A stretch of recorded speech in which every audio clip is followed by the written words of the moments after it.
देशभरात होळीची धूम असून काल गुरुवारी मोठ्या उत्साहात होलिका दहन करण्यात आले। तर पालघर तालुक्यातील मस्ताननाका येथील टाकवहाळ या गावात काल रात्री होलिका दहन करण्यात आले। आपली परंपरा व धार्मिक वारसा जपत सायंकाळी पारंपरिक पद्धतीने उत्साहात व शांततेत येथे होळी पेटविण्यात आली। यावेळी होळी भोवती अबाल वृद्ध तरुणांनी बाल गोपाळांनी बोंबा मारत मोठ्या आनंदात व उत्साहात होळी पेटवली। होळीच्या अग्नीत निराशा, आळस, दारिद्र्याची आहुती देऊन सर्वत्र सुख शांती लाभो अशी प्रार्थना यावेळी करण्यात आली।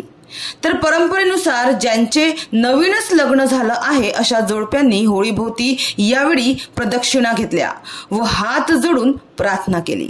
तर अनेकांनी पुरणपोळी, खीर आदींचा नैवेद्य यावेळी अर्पण केला। तसेच एकमेकांना कलर लावून होळीच्या शुभेच्छा यावेळी देण्यात आल्या। प्रत्येक वर्षीप्रमाणे यावर्षीही टाकवहाळ या गावात होलिका दहन करण्यात आले।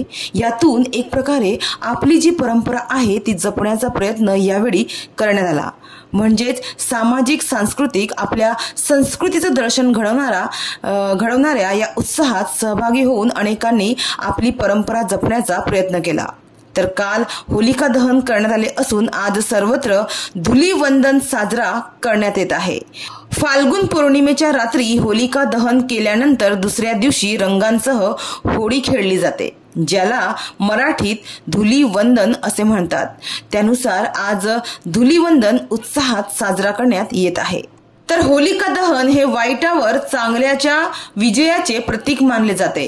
होलिका दहन म्हणजे नकारात्मकता, अहंकार आणि वाईट विचारांचे दहन करून नवे सकारात्मक जीवन सुरू करण्याचे प्रतीक देखील मानले जाते।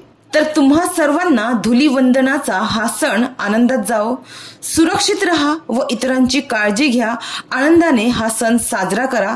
पुन्हा एकदा तुम्हा सर्वांना आमच्या विकास समाचारकडून होळीच्या शुभेच्छा।